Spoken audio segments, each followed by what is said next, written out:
Guys, কোটি টাকার view.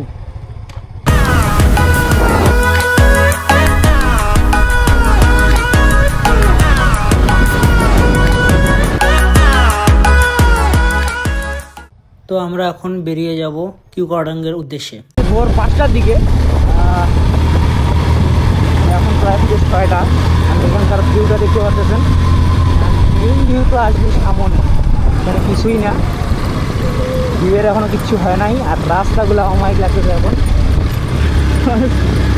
নিচে দিয়ে ভরা। আমি ভাবিও নাই যে এখন বন্ধু হবে। গাড়ি এক গিয়ারে দিয়ে ফেলাইছি, বুঝছেন? গাড়ি কান্দে দিচ্ছে, এই যে 2 দিলাম লাভ নাই ভাই, কিন্তু এক গিয়ারে দিতে লাগবে। তো আমাদেরকে যারা অ্যাবজেক্ট কি নর্মাল দিলেন 150 আছে, প্রত্যেকটা গাড়িতে এখানে এক গিয়ারই দিতে হবে। আদারওয়াইজ হিস্ট্রি কোথায় বলতে পারছি না, বাট এখানে এক গিয়ারই লাগবে। প্রচুর উঁচা রাস্তা, প্রচুর উঁচা।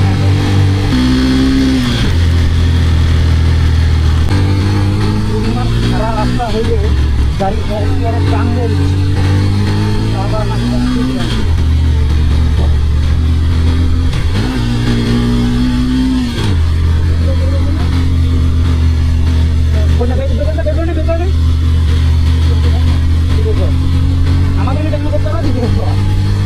তো অ্যাবজেট নিয়ে অনেকের ভুল ধারণা আছে যে অ্যাবজেট নিয়ে পাহাড়ে ওঠা যাবে না বা অনেক সমস্যা হবে, এমন কিছুই না। আমি পিলিয়ন নিয়ে উঠছি, কোনো সমস্যা হয় নাই।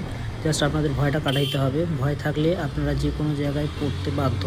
আপনার ভয় যদি মনের ভিতর থাকে তাহলে বাইক চালায় আপনি পাহাড়ে কোনো মজা পাবেন না, আপনার উল্টা শুধু ভয়ই লাগবে। কারণ কিউকারডাঙ্গের এই পাহাড়টাতে উঠতে অনেক মানুষই পড়ে যায়, অ্যান্ড তার মধ্যে এই ক্লিপটা হচ্ছে মেইন, দেখাচ্ছি আপনাদেরকে। এই হইলো সেই পাহাড় যেখানে আপনার বেশিরভাগ বাইকাররাই পড়ে যায়, এবং দেখেন এখানে দেখাই যাচ্ছে যে তারা উঠার আগেই পড়ে যাচ্ছে এবং কেউ দাঁড়াও থাকতে পারছে না। সো এটার মেইন কারণ হচ্ছে তারা বাইক নিয়ে খুব একটা বেশি এক্সপিরিয়েন্স না। বাইকাররা যারা এখানে আসে অনেক বেশি এক্সপিরিয়েন্স থাকে, এমন না যে আমরা খুব এক্সপিরিয়েন্স। এখানে মেইন দরকার হচ্ছে আপনার সাহসটা অ্যান্ড ব্যালেন্সটা। এখানে এই জিনিসটা অনেকে করতে পারে না, দ্যাটস ওয়াই তারা পড়ে যায়। আর পাহাড়ে ওঠার সময় সবসময় যে জিনিসগুলো খেয়াল রাখতে হবে তার মধ্যে হচ্ছে ভালো চেন পকেট, ভালো ক্লাচ প্লেট, অ্যান্ড সবসময় মাথা রাখা লাগবে পাহাড়ে বাইক রাইড করলে বাইকের চেন যেন সবসময় ভেজা থাকে, মানে গিয়ার অয়েল দেওয়া থাকে। যদি বারবার শুকায় যায় তাহলে কিন্তু বড় একটা ঝামেলার সম্মুখীন হইতে হবে। তো রাইট নাও আমরা একটা ঢালু নিচে নামতে যাচ্ছি, অ্যান্ড আমাদের সামনে আমাদের গাইড যে স্ট্রাইকার চালাচ্ছে, স্ট্রাইকারটা নিয়ে মানে সে পুরা কাঁপাইছে ভাই, পুরা রাস্তা কাঁপাইছে। মানে দেখেন উপর থেকে যে নামতেছে, সে নামতে না নামতে আবার মানে স্পিড গেইন করে আবার মনে করেন কর্নারিং অ্যাটেম্প করে ফেলায়। মানে ওনার পুরা রাস্তা মুখস্থ, অ্যান্ড কী পরিমাণ এক্সপিরিয়েন্স হইলে এভাবে বাইক চালাতে।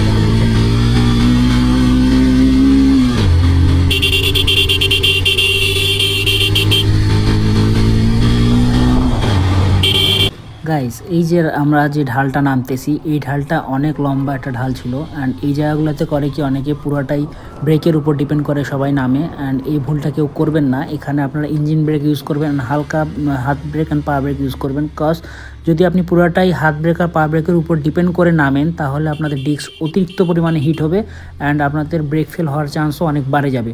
অ্যান্ড সবচেয়ে বড় কথা হচ্ছে যারা বাইককে বেশি ভালোবাসেন বা মনে করেন ক্লাস প্লেটে ক্ষতি হবে এই ভয়ে আপনারা ইঞ্জিন গিয়ার দিতে ভয় পান, তারা ভাই বাইক নিয়ে অ্যাটলিস্ট বান্দরবান আসিয়েন না।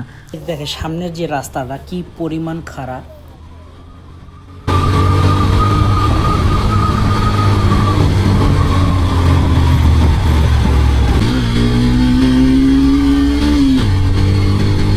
আসলে ক্যামেরায় রেকর্ড করে এইভাবে হাইটটা পাহাড়ের দেখানো পসিবল হচ্ছে না, বা আপনারা বুঝতে পারবেন না। যারা আসেন নাই তারা যদি কখনো আসেন তখনই বুঝতে পারবেন, আর যারা মানে বারবার আসছিল তারা তো জানেই কীরকম খারাপ পাহাড়। বলছে তারা যে বলছে ওই যে আসছে আসে আসে আসে আসে দাঁড়া দাঁড়া দাঁড়া মারা দিবে মনে হয় না রে। ভিডিও দেখো।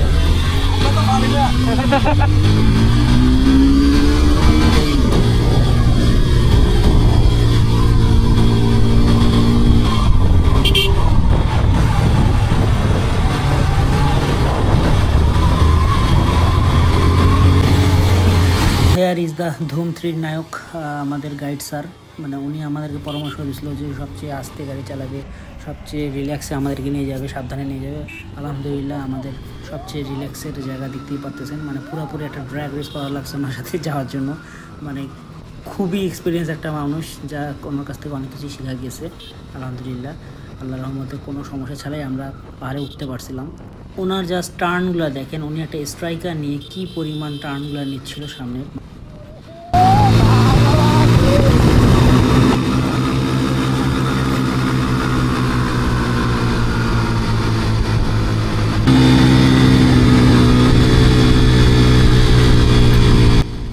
সেফলি পৌঁছে যাওয়ার ফলে আমার বন্ধু খুব খুশি। Yes Yamaha.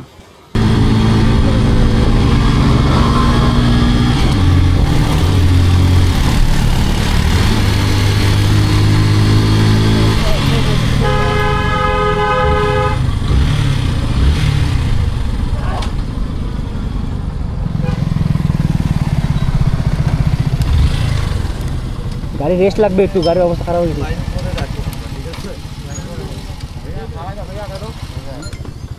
ট্রাকগুলো যা হয়েছে না মনের মতো। সো ফাইনালি গাইস আমরা কেওক্রাডং পৌঁছায় গেছি অ্যান্ড আমরা যাবো হচ্ছে উপরে। সব উপরে চলে গেছে, আমি নিচে ছিলাম, একটু রেস্ট নিচ্ছিলাম, মানে ক্যামেরা সেটিং ঠিক করতেছিলাম। সো উপরে যাই দেখি কী অবস্থা। চলো, পাহাড়গুলো যা খাড়া, ওই সাইডের ইয়াটা অফ, ওই সাইডের উপরে উঠতে দেবে না, কারণ ওইদিকে হেলিপ্যাড। এইদিকের ভিউটা যদি আপনারা যদি দেখতেন, যারা আসেন নাই বান্দরবানে, তাদের জন্য কি আর বলি। না এমনি ক্যামেরা সেটিং ঠিক করতেছিলাম।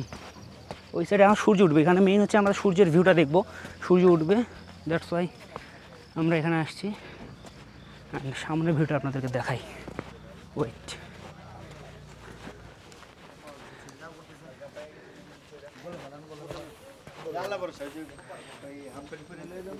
बताओ फीलिंग्स क्या है तुम्हारा? কঠিন কঠিন কঠিন কঠিন ভাই কিছু বলেন। কোটি টাকার ভিউ। অসাম, আপনি তো মানে রকেট চালান, রকেট। আপনার সাথে তো কী বলবো আমি, তুমি ঘুমাও। জোস ভিউ ভাই, ভিউটা অনেক জোস, ভালো লাগছে। অ্যান্ড আমি যদি একটু ক্যামেরা হ্যান্ডেলটা থাকতো জুম করে দেখাই, তাহলে সামনের পুরোটা আসবে না, যদিও সামনে পাহাড়গুলো খুব সুন্দর লাগতেছে। গাইস মজার বিষয় কি জানেন, আসছিলাম সূর্য দেখতে, আল্লাহর রহমতে যে গ্রুপ নিয়ে আসি সূর্য শরম পায়ে গেছে, ওই জন্য সূর্য উঠে আরেকবার কেমন করে কেমন করে করেন না, আরেকবার কেমন করে। একটা R15 12 লাখ টাকা, 11.5 লাখ টাকা খরচ করছে। 11.5 লাখ টাকা। তো মানুষ এর গালি দিছে, গালি যখন দিছে এই সবারে বুঝাই দিছে। আমার ফেসারাপ করার জায়গা এটা 200 টাকা, মাইন্ডে নিয়েন না। জায়গা এটা পার্সের দোকানে গিয়ে জিজ্ঞাসা করবেন এটা এত টাকা। আমার রিং এটা রং করার সময়, কালার করার সময় এত টাকা নিচ্ছে, আপনারা গিয়ে জিজ্ঞাসা করবেন।